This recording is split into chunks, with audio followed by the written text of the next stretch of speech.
Okay అండి. నా పేరు బద్రి. మాది అనకాపల్లి. ముందుగా బ్రహ్మర్షి పితామహ పత్రిజీకి శతకోటి ఆత్మ ప్రణామాలు. అదేవిధంగా గురువు గారైన డాక్టర్ జీకే గారికి నా ఆత్మ ప్రణామాలు. నేను ఈరోజు మన స్పిరిచువల్ టాబ్లెట్ లో ఇంత జర్నీ చేయడంకి ముందు నా జీవితము ఇందులోకి రావడం అనేది నాకు ఇచ్చిన టైంని చాలా చక్కగా నేను వినియోగించుకుంటాను. మన స్పిరిచువల్ టాబ్లెట్ తో చాలా అనుబంధం ఉంది నాకు. ఎన్నో ప్రాక్టికల్ ఎక్స్పీరియన్స్ అయితే నా లైఫ్ లో జరిగాయండి. అవి కూడా నేను షేర్ చేసుకుంటాను. ఓకే అండి. అయితే నేను 2009 లో ధ్యానంలోకి రావడం జరిగింది.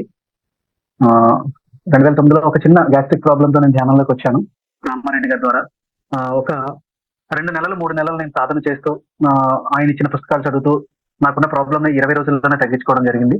చాలా టైంలో మా ఇంటి దగ్గర ఒక 4 months అయిన తర్వాత ఒక సివియర్ కేసు అనేది ఒకటి రావడం జరిగింది. అదేంటంటే హార్ట్ బైపాస్ సర్జరీ చేసే కేసు అనమాట. ఆమెకు ఆల్రెడీ 18 years బ్యాక్ సర్జరీ చేయడం జరిగింది. కానీ మళ్ళా సర్జరీ అనగానే ఆవిడకి మళ్ళీ కిడ్నీలో problem, ladies problem, TB attack అయిందంటే డాక్టర్ చెప్పడం ఫిజికల్ గా 6 నెలల్లో చనిపోతుందని చెప్పిన కేసు ఆమె నన్ను పిలిచింది. నేను అందరికీ ఇక్కడ ఏంటంటే మనందరికీ తెలిసిందే, ధ్యానం తెలిసిన వెంటనే అందరికీ చెప్తాం. నేను ప్రతి ఇంటికి వీధిలో అందరికీ చెప్పడంతో ఏదో 4-5 వచ్చి ధ్యానం చేసేవాళ్ళం మా మేడ మీద. కానీ ఆమె మాత్రం ప్రత్యేకంగా నన్ను పిలిచి అడిగింది, మీరు ఏదో చేస్తున్నారు, నన్ను బ్రతికించగలరా అని. నేనైతే ఫస్ట్ షాక్ అయ్యాను. ఎందుకంటే ఆవిడ ఇచ్చిన లిస్ట్ అంత పెద్దది, అంత మెడిసిన్స్, చాలా మెడిసిన్స్ వేసేవారు ఆవిడ. అయితే కానీ పత్రిసారి ఇచ్చిన సిద్ధాంతం ధ్యానం సర్వరోగ నివారణి. వెంటనే ఆవిడ కూర్చోబెట్టి 1 గంట ధ్యానం చేస్తే ఆ 1 hour లోనే ఆవిడ ఆలోచన లేని స్థితి, ఒక్క ఆలోచన కూడా రాకుండా శూన్యంలో ఉంది. అప్పుడు నాకు నమ్మకం వచ్చేసింది, ఖచ్చితంగా ఆవిడ సమస్య నుంచి బయటపడుతుందని. ఆవిడకి వెంటనే చెప్పి నేను బయటికి రావడం. అలా ప్రతిరోజు ఆవిడకి వెళ్ళి ధ్యానం చెప్తే 10 days వచ్చేసరికల్లా ఆవిడ రోజులో పడుకొని లెగలేని పరిస్థితిలో ఉన్న ఆమె రోజుకు 3 నుంచి 4 గంటలు ధ్యానం చేయడం మొదలుపెట్టింది. ఒక 10 days వచ్చేసరికల్లా హాస్పిటల్ చెక్కింగ్కి వెళ్తే ఆవిడకి మొత్తం టీబీ కంప్లీట్ గా తగ్గిపోయిందని చెప్పడం. మళ్ళీ పౌర్ణమి రోజు గంటల సాధన. ఎలాంటి సాధన అంటే నేనైతే ఒక గంట కూర్చున్నాను ఆమెతో, కానీ ఆమె తెల్లవారులో ఒక 8 గంటలు ఏకదట్టుగా ధ్యానం చేయడము. ఆ హాస్పిటల్లో సర్జరీ జరగడము, ఆ సర్జరీలోనే ఆవిడకి ఆ కిడ్నీ ప్రాబ్లం కానీ, అదేవిధంగా లేడీస్ ప్రాబ్లం కానీ నైట్ తగ్గిపోవడము. ఇలా చాలా అద్భుతంగా కోయిన్సిడెన్స్ చూసి నేను షాక్ అయ్యాను ముందు ఆవిడకంట. ఎందుకంటే నేనే ఎప్పుడో ధ్యానం ముందు జీవితం ఏంటంటే ఎప్పుడు వ్యాపారమే, ఎప్పుడు షాప్. ఒక చిన్న పాన్ షాప్ ఉండేది, అందులోనే నా జీవితం అంతా జరిగింది. ఇంచుమించుగా ఒక 27 years నేను ఆ వ్యాపారంలో ఉండిపోవడం జరిగింది. అక్కడే నా వివాహం అదిని. ఇక్కడ బాబు ఇలా వ్యాపారం నుంచి బయటకు వెళ్ళిపోతాడేమన్న టెన్షన్ పేరెంట్స్కి వచ్చింది. ఎందుకంటే ధ్యానం చేసి అప్పటికే నేను నాకు మిగిలిన టైం, షాప్ కాకుండా మిగిలిన టైం అంతా ధ్యాన ప్రచారంకి వెళ్ళిపోయేవాడిని. ఇక్కడ రీసెంట్ గా ఈవిడ ఇన్సిడెంట్స్ తో పెను మార్పులు, ఆవిడ లైఫ్ లో ఎంతో మార్పులు. ఆవిడకున్న హెల్త్, ఆమెకి ఎప్పుడైతే రికవర్ అయిందో మా వీధిలో అందరికీ కూడా ఇక్కడ ధ్యాన ఆరోగ్య కేంద్రం పెట్టామని అందరికీ చెప్పడం, అక్కడ సెంటర్ రన్ అవ్వడం. నిజంగా ఇంచుమించుగా ఇప్పటికి ఇది 14 years అవుతుంది. గ్యాప్లు వస్తూనే కంటిన్యూ ఒక సెంటర్ ఇప్పటికీ కూడా కంటిన్యూ అక్కడ ఆ ప్రాంతంలో సెంటర్ అనేది రన్ అవుతుందండి.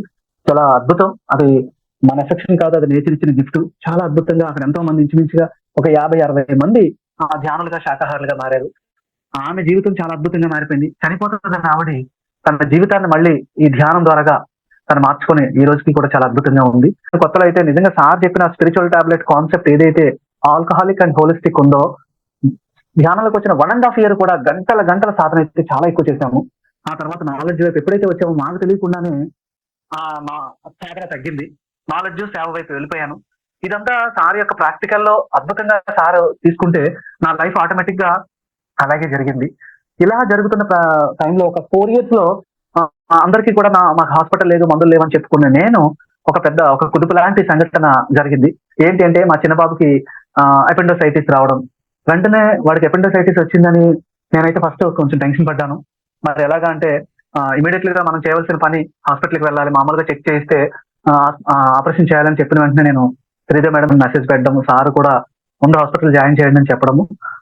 వెంటనే హాస్పిటల్లో జాయిన్ చేసిన తర్వాత ఎంత కోఇన్సిడెంట్ అంటే, మనం స్పిరిచువల్ పర్సన్ గా మనందరికీ తెలుసు, మీరందరూ సీనియర్సే, కానీ నా జీవితం ఎంతో ప్రాక్టికల్ గా నేను హాస్పిటల్లో జాయిన్ చేసి కూడా అటు ఫ్యామిలీకి, మా పేరెంట్స్ కి చెప్పి నేను జాయిన్ చేసి అక్కడ ఆ టైం అంతా కూడా ధ్యానము చేయాలని మా మిస్సెస్ నేను కూడా సాధన చేయడం. వెంటనే నైట్ డాక్టర్ గారు వచ్చి మీరు ఆపరేషన్ ఎప్పుడు మార్నింగ్ చేద్దామని చెప్పడం జరిగింది. అయితే ఒకసారి ఆలోచనలో పడ్డాం. సరే అయితే డాక్టర్ గారు టైం అయితే మారుస్తారేమో అని అనుకున్నాం. కానీ మా పేరెంట్స్ గాని, మా ఫ్రెండ్స్ ఎవరు కొలీగ్స్ గాని, బంధువులు వద్దు హాస్పిటల్ మార్చేద్దాం అని చెప్పారు. నేనైతే అసలు డౌన్ ఫాల్ అవ్వలేదు. ఎందుకంటే ఒక గురువు చెప్పిన దాన్ని ముందు మనం ఆచరించాలి. తర్వాత నేచర్‌కి వదిలిపెట్టేయాలి. మనం స్పిరిచ్యువల్‌గా చేయవలసింది చేయాలి. నేచరే మనకు సపోర్ట్ చేస్తదని అద్భుతమైనటువంటి ఆ సిద్ధాంతం జీకే సార్ చెప్పిన సిద్ధాంతం అవ్వచ్చు, పత్రి సార్ ఇచ్చిన సిద్ధాంతం అవ్వచ్చు. నేను వెంటనే గంటల గంటల సాధన చేస్తూ నైట్ అంతా కూడా నేనైతే మహా అయితే ఒక గంట, 2 గంటలు సాధన చేసి పడుకొని పోయాను. మా మిసెస్ అయితే ఇంక బాబు దగ్గరే కూర్చొని అలా సాధన చేస్తూ ఉంది. అలాంటి టైంలో రాత్రి 12, 1 గంట టైంలో ఒక అద్భుతమైన ఒక మిరాకిల్ ఏంటంటే ఒక తెల్లటి కాంతి బాబు కడుపులోకి వెళ్ళడం అనేది మా మిసెస్‌కి వచ్చినటువంటి ఎక్స్‌పీరియన్స్. వెంటనే ఆవిడ కళ్ళు తెరిచి చూసినా సరే అదే ఎక్స్‌పీరియన్స్ ఫాలో అప్ అవుతుంది. నేను సడెన్‌గా అదే టైంలో లెగిసి నిద్రలోంచి లెగిసాను. ఎందుకంటే ఆ టైంలోనే నాకు ఒక డ్రీమ్ రావడం జరిగింది. ఏంటి అంటే బాబుకి ఇద్దరు డాక్టర్స్ సర్జరీ చేస్తున్నారు. వాళ్ళు సర్జరీ చేస్తూ నాకు చెప్తున్నారు. ఐసీయూలో ఉన్నాడని నాకు ఐసీయూ కూడా కనిపించింది. మీ అబ్బాయికి క్యూర్ అయిపోయింది. మీరు రేపు తీసుకెళ్ళిపోవచ్చయ్యా అని వాళ్ళిద్దరు డాక్టర్లు చెప్తే వెంటనే నేను గుండె షాక్ అయ్యాను. కళ్ళు తెరిచేసాను ఆ టెన్షన్ నిద్దట్లోనే. చూస్తే మా మిసెస్ నా వైపు చూస్తుంది. ఇద్దరం ఏమీ మాట్లాడుకోలేదు. ఎందుకంటే అక్కడున్న సిట్యుయేషన్ ఇబ్బందిగా ఉంది. నాకు కల వచ్చిందనుకున్నాను. మార్నింగ్ లెగిసి 9:00 డాక్టర్ గారు రావడము. బాబుకి ఓన్లీ చెక్ చేశారు చేత్తో. మీ బాబుకి ఆపరేషన్ అక్కర్లేదని చెప్పారు. ఇదేంటి ఇలా చెప్పారు అని పాజిటివ్‌గా తీసుకున్నాను ఫస్ట్. హ్యాపీ ఫీల్ అయ్యాను. నాకు రాత్రి ఎక్స్‌పీరియన్స్ నాకు కల రావడము, మా మిసెస్‌కి చెప్తే ఆవిడ ఎక్స్‌పీరియన్స్ నాకు చెప్పింది. నాకు తెల్లటి కాంతి బాబు కడుపులోకి వెళ్ళడం నేను చూసానని చెప్పడం. అదే విధంగా నాకొచ్చిన హాస్టల్ ఎక్స్‌పీరియన్స్ ఈ 2 నిజంగా నాకు చాలా హ్యాపీ అనిపించింది. ఏం జరిగిందంటే నేను అక్కడికెళ్ళేసరికి ఆయన ఒక స్పిరిచ్యువల్ పర్సన్. ఆయన కూడా మెడిటేటరే. నేచర్ చూడండి నన్ను అలాంటి ప్లేస్‌కి అట్మాస్ఫియర్‌కి నన్ను తీసుకెళ్ళింది. మనము స్పిరిచ్యువల్‌గా ఉండి ధ్యాన ప్రచారంలో ఉంటే నేచర్ మనకి ఎంతో సేఫ్ జోన్ చేస్తుందనడానికి ఇదొక గొప్ప నిదర్శనం అండి. ఆయన ఒకటే అన్నారు. "నువ్వు మెడిటేషన్ చేస్తున్నావు అంటున్నావు ఇదే నీటి మాటలు. మనకు మంచి అవకాశం. నీకు బాబుకి ఆపరేషన్ లేకుండా తగ్గిపోయింది కదా! నువ్వేం ఆలోచించకు. నువ్వు వెళ్ళిపో" అని సార్ చెప్పడము డాక్టర్ గారు. ఇలాగే ఎంతో మంది ఎందుకంటే స్పిరిచ్యువల్ టాబ్లెట్ అంటే పక్కాగా మన జీవితంలో ఇంప్లిమెంట్ చేసుకోవాల్సినటువంటి అద్భుతమైన జ్ఞానం అండి. అది నేను చిన్న బాబు విషయంలో ఒక ఎక్స్‌పీరియన్స్ అయితే, పెద్ద బాబు విషయంలో అతనికి ఐ కంప్లెయింట్ అనేది ఉందన్న విషయం మేము గుర్తించలేకపోయాము. అది బాబు చీకట్లో బయటకి వెళ్ళలేకపోతున్నాడు అని మేము అనుకున్నాం. కానీ జేకే సారు వచ్చి భోంచేస్తూ బాబు కళ్ళకేసి చూసారు. చూస్తూ అడిగారు, "ఏంటి బాబుకి ఏమైనా కళ్ళకి సమస్య ఉందా" అని. "లేదు సార్ బానే ఉందన్నాం." "లేదు వాడికి కళ్ళులో ఏదో ప్రాబ్లమ్ ఉందని" చెప్పడం. వెంటనే సార్ అన్నారు, "ముందు అర్జెంట్‌గా వాడికి ఐ టెస్ట్ చేయించన్నారు." అన్న తర్వాత వెళ్ళి మరుసటి రోజు వెంటనే ఐ టెస్ట్ చేస్తే అప్పటికి బాబుకి 8 ఇయర్స్ అండి. ఇంచుమించుగా 8, 9 ఇయర్స్ అవుతుంది. అప్పటికే థర్డ్ ఇయర్ ఫోర్త్ క్లాస్‌లోకి వెళ్ళిపోయాడు కూడా. ఎడ్యుకేషన్ అంతా జీరో అయిపోయింది. వాడికి బోర్డ్ మీద ఏది కనబడలేదు. చదువు కూడా లేదు. నేనేమనుకున్నానంటే ఇంకా అందరూ ఒకలా ఉండరు అనుకున్నాను. కానీ వాడికి ఐ వల్లే చదువు కూడా చాలా ఇబ్బంది అయిందనే విషయం నాకు అప్పుడు అర్థమైంది. ఫోర్త్ స్టాండర్డ్‌కి వచ్చేసినప్పటికే. సార్‌కి చెప్పాను. అప్పటికి ఏంటంటే -8.5 ఉందని తెలిసింది. వెంటనే సార్‌కి మెసేజ్ పెట్టాను. ఇమ్మీడియేట్‌లీగా స్పెక్స్ ఏయించమన్నారు. -1 ఉంటేనే చాలా ఇబ్బంది. కానీ -8.5 అనగానే మాకేం అర్థం కాలేదు. సారు ముందు స్పెక్స్ వాడండి కుర్రోడికి అని స్పెక్స్ వాడుతున్న టైంలో సార్ మాకొక ప్రిస్క్రిప్షన్ అయితే రాశారు. పేరెంట్స్‌గా మీరిద్దరూ ఇమ్మీడియేట్‌లీగా ఆధ్యాత్మిక పుత్రులు, ప్రత్యక్ష జ్ఞానము 2 కాన్సెప్ట్‌ల మీద దృష్టి పెట్టమనడం జరిగింది. ఆధ్యాత్మిక పుత్రులలో ఇంప్లిమెంటేషన్ చేస్తూనే ప్రత్యక్ష జ్ఞానం మీద వర్క్ చేయడం మొదలుపెట్టాం. భార్యాభర్తలు ఇద్దరం కూడా. రోజు గంటల తరబడి సాధన. ఎనర్జీ లెవెల్ పెంచుకోవాలని రాత్రులు ఎక్కువ సాధన. నేనైతే ఒక గంట చేసేవాడిని. కానీ వాళ్ళ మదర్ మా మిసెస్ అయితే మాత్రం గంటల సాధన అయితే చేసింది. చాలా ఎక్కువగా చేస్తూ ప్యారలల్‌గా పిరమిడ్ 2/2 పిరమిడ్స్ అనేవి పెట్టి దాని కిందే వాటర్ పెట్టడము. ఇదంతా నిజంగా సారు సింపుల్‌గా టక్ టక్ టక్ మనకేసి రాసిచ్చేసారు. ఆ పిన్ పాయింట్ కూడా మేము సాధన చేయడంతో పాటు ఎంత మనం స్పిరిచ్యువల్‌గా మనం సాధన చేసేసి కౌన్సెలింగ్ చేసినా మన పర్సనల్‌లో కూడా ఖచ్చితంగా నేర్చుకోవాల్సింది ఉంటుంది కదా!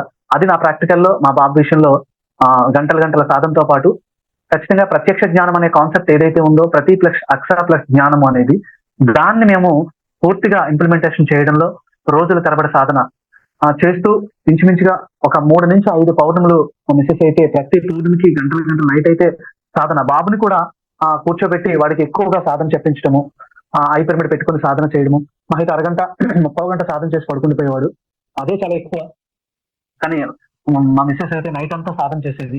ఎప్పుడో తెల్లవారుజామున 2కో, 3కో పడుకునేది. ఒక్కొక్కసారి తెల్లవారుజామున 3కి లేసేది. తెల్లవారులు చేసేది. నేను ఆశ్చర్యపోయి గెస్టిరేసేవాడిని. ఎందుకొచ్చింది పడుకో అనేవాడిని.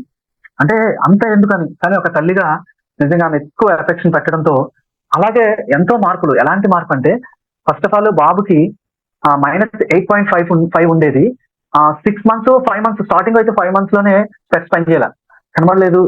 మళ్ళీ ఆడికి అర్థం కాలేదు. మళ్ళీ మేము వెళ్ళి టెస్ట్ చేస్తే సేమ్ డాక్టర్ మమ్మల్ని దెబ్బలాడాడు. మీరు సరిగ్గా చెక్ చేయించలేదు అప్పుడు అని ఆయన అన్నారు. కానీ ఏదైనా మనం చేయించిన పవర్ అంతా మన దగ్గర ఉంటుంది. నేను ఏం చేశానంటే ప్రతిసారి పవర్ మారినప్పుడల్లా ఆ యొక్క రిపోర్ట్లన్నీ ఇప్పటికీ నేను దాచానండి. 6 నెలలకు ఒకసారి రిపోర్ట్స్ నేను దాస్తూనే ఉన్నాను. ఎందుకంటే మనం ప్రాక్టికల్ గా ఎంతో మందికి మన జీవితాన్ని జరిగినటువంటి ఈ మార్పుని మనం చెప్పాలంటే మనం రిపోర్ట్స్ ఉండాలండి. 6 నెలలకు ఒకసారి పవర్ మారిపోయేది. -8 పాయింట్ అనేది 8 రావడం. 8 సార్ ఇచ్చినటువంటి ఏదైతే ప్రత్యక్ష జ్ఞానం అంటే స్వీయ అనుభవము అంటే హాస్టల్ ఎక్స్పీరియన్స్ అవ్వచ్చు, గత జన్మలు చూసుకోవడం అవ్వచ్చు, థర్డ్ ఐ విజన్స్ అవ్వచ్చు, ఈ భవిష్యత్ ఇదంతా కూడా ఆ ప్రత్యక్ష జ్ఞానంలో సంబంధించింది కనుక ఆ ఎక్స్పీరియన్స్ అయితే మా మిస్సెస్ అయితే రావడానికి ప్రతి 6 మంత్స్ కి అలాగా తగ్గుతూ ఇంచుమించుగా ఈ రోజు అయితే -4కి వచ్చిందండి. ఒక ఐకి సంబంధించిందే ఒక యాక్సిడెంట్ జరిగింది. ఏంటంటే ఒక రైట్ కన్నుకి నాకు పెళ్లిలో వెళ్తుంటే ఒక బాంబు పేలి కన్ను నల్లగుడ్డులో ఉన్న నల్లగుడ్డుకి బ్లడ్ గూడు కట్టేసింది. అది చాలా నాకు ఏం చేయలేని పరిస్థితి. ఎందుకంటే ఒక బ్రెయిన్ లోకి వెళ్ళిపోయిన పెయిన్ అసలు నిలబడలేకపోతున్నాను. బుర్రంతా కూడా వాటర్ వచ్చేస్తుంది. వెంటనే నేను హాస్పిటల్కి వెళ్ళాలని నిర్ణయంకి వచ్చి చెక్ చేయించాము. డాక్టర్ అయితే ఒకటే చెప్పారు, ఇక్కడైతే లాభం లేదంటే కన్ను పూర్తిగా అసలు ఏం కనబడట్లేదు అనమాట.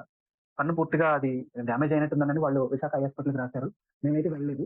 ఆ డ్రాప్స్ వేసుకొని ఇంట్లో కూర్చొని ఇంకా ధ్యానం, ఎందుకంటే బాబు ఎక్స్పీరియన్స్ నాకు చిన్న గుండె ధైర్యం. ఎలాగో బాబు గారికి తగ్గుతుంది, మనకి ఎందుకు తగ్గపోవాలని పిరమిడ్ కింద కూర్చొని మా మిస్సెస్ నాకు మళ్ళీ సపోర్ట్ ఆవిడ, మా మిస్సెస్ నేను గంటలు గంటలు ధ్యానం చేస్తుంటే ఎలాంటి పరిస్థితి అంటే లైట్ వేసినా నేను చూడలేనంత బాధ. సబ్జెక్ట్ అందించాలని నిర్ణయం తీసుకోవడము, ఆచార్య సాంగత్యంలోకి నేను వెళ్ళి కౌన్సిలింగ్ ఇవ్వాలని నిర్ణయం.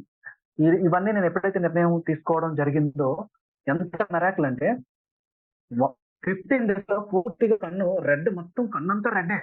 అలాంటిది 15 డేస్ లో మొత్తం నార్మల్కి వచ్చేసింది. 1 మంత్ అయ్యేసరికల్లా పూర్తిగా నార్మల్ అయిపోయి ఈ కన్ను ఎలా ఉందో రెండో కన్ను కూడా అలాగే కనిపిస్తుంది. కానీ మళ్ళీ చెక్ చేయించాలి కదని డాక్టర్ దగ్గరికి వెళ్ళాము. వెళ్దామనే ముందు ఆ రోజు నైట్ నిజంగా మా మిస్సెస్ కి పత్రిసారి నుంచి ఒక విజన్ అనమాట నార్మల్కి వచ్చేసింది. ఈ కన్ను ఎలా ఉందో అది కూడా నార్మల్ అనగానే ఆయన ఒకటే అడిగారు, ఏం చేసావయ్యా అన్నారు. ఏం చేశారన్న, మెడిటేషన్ చేస్తానండి అంటే, మెడిటేషన్ చేస్తే నీ కన్ను మారిపోద్దా ఆయన అన్నారు. ఆయనకు ఉన్నటువంటి నాలెడ్జ్ లో ఆయన అలా చెప్పారు. లేదు సార్ అని చెప్పాను. కానీ చాలా బాధపోయిందయ్యా, చాలా వేగంగా నీ బాడీ సపోర్ట్ చేసింది. నెల రోజులకే నార్మల్కి వచ్చేసింది. నెక్స్ట్ ఆపరేషన్ అనుకున్నాము, నీ కంటికి ఆపరేషన్ కూడా అక్కర్లేదు, రెటీనాకి ఏమీ అవ్వలేదు. యాక్చువల్ గా రెటీనా దెబ్బతిన్నది అనుకున్నాము. చాలా బాగుందయ్యా, కానీ మళ్ళీ ప్రతి నెల నువ్వు వచ్చి చెక్ చేయించన్నారు. ఇంకా అదే వెళ్ళడానికి నేను వెళ్ళలేదు అనుకోండి. ఇంటికి వచ్చేసి శ్రీధ మేడం ఫోన్ చేశాను, అమ్మా ఇది పరిస్థితి ఇలా ఉంది అని. యాక్చువల్ గా ఏంటంటే బయటకు వస్తుండగానే మా మిస్సెస్ అడిగింది ఏమన్నారు డాక్టర్ అని. డాక్టర్ గారు ఆపరేషన్ అక్కర్లేదు అన్నారు, అయితే నార్మల్కి వచ్చేసింది అన్నారు అనగానే అప్పుడు చెప్పింది నాకు. థ్యాంక్ యూ అండి, thank you very much madam.